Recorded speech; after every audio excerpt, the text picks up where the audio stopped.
December 25, 1776. The frozen Delaware River groaned like a dying beast as sheets of ice slammed against the boats.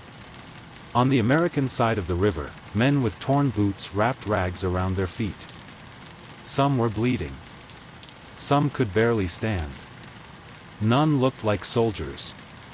Across the water, British and Hessian officers warmed themselves inside well-lit taverns, confident the rebellion was weeks, maybe days, from collapse. One officer reportedly laughed when a courier mentioned Washington's army still existed. That rabble? They couldn't storm a henhouse.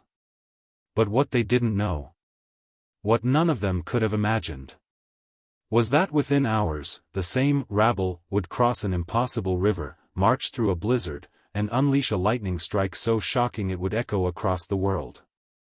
And it all began with a fog so thick, so perfectly timed, that even Washington himself believed Providence had intervened. The war for independence was hanging by a thread. By December 1776, Washington had lost New York City. He'd lost Fort Lee, Fort Washington, and nearly two-thirds of his army. The men who remained were starving, exhausted, and unpaid. Many had no coats. Some had no weapons. Over 2,000 had no shoes and left bloody footprints in the snow. Washington's allies in Congress whispered the unthinkable. The cause may be lost. British General William Howe believed the same. His officers, enjoying comfortable winter quarters, declared the colonies pacified. The rebellion, they thought, would freeze to death before New Year's. They weren't entirely wrong. Washington himself admitted the army might not exist in a week. But he also knew something the British did not. A force on the edge of destruction can become the most dangerous force in the world.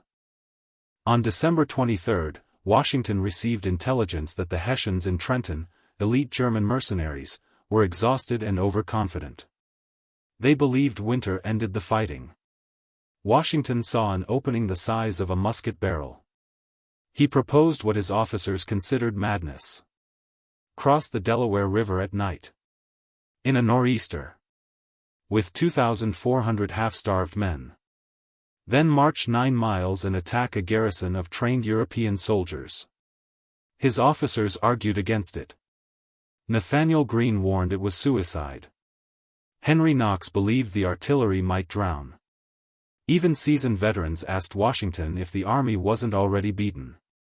Washington listened, nodded slowly, and then said the one sentence that changed everything. Victory or death. Those were not dramatic words. They were the literal password issued to every soldier. The storm hit harder than anyone predicted. Snow. Sleet. Wind that knifed through clothing. John Glover's Marblehead mariners, fishermen from Massachusetts hardened by the sea, steered the Durham boats through ice floes the size of wagons. Men clung to the sides to avoid slipping into the freezing black water. If they fell, they died. No rescue. Washington stood upright in his boat the entire time, the only man still as stone while the river roared below. A soldier later recalled.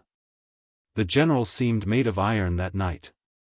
Hours behind schedule, soaked and shivering, the army made it across.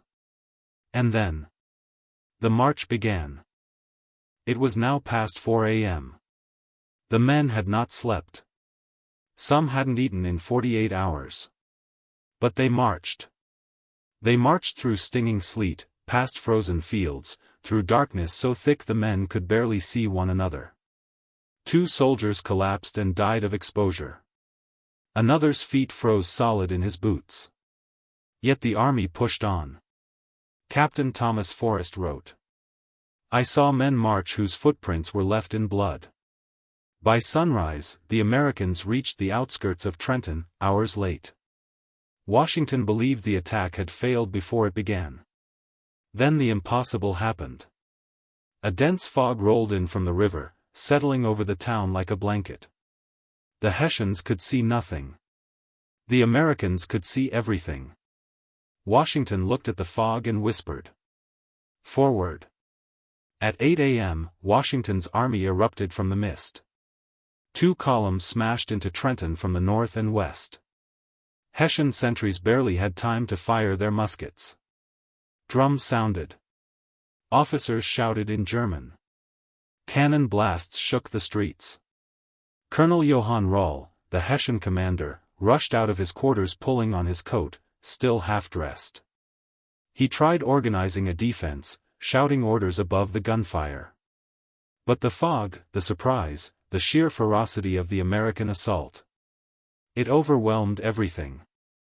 Within 45 minutes, the Hessians were surrounded in an orchard. Rall fell, mortally wounded. When the shooting stopped, Washington had achieved the impossible.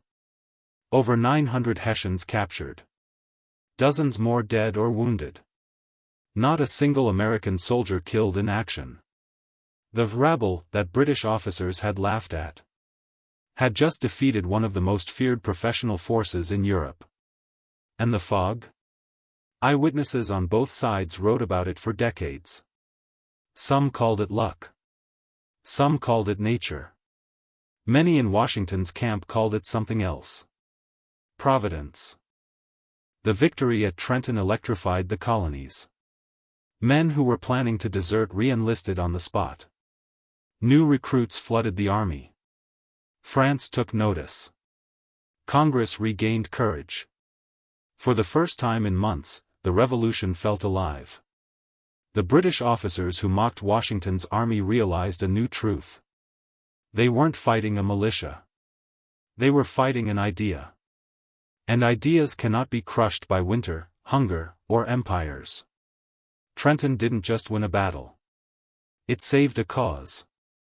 And it proved that sometimes, all it takes to change the fate of a nation is a river crossed in the dark. An army that refuses to quit. And a fog that rolls in at just the right moment.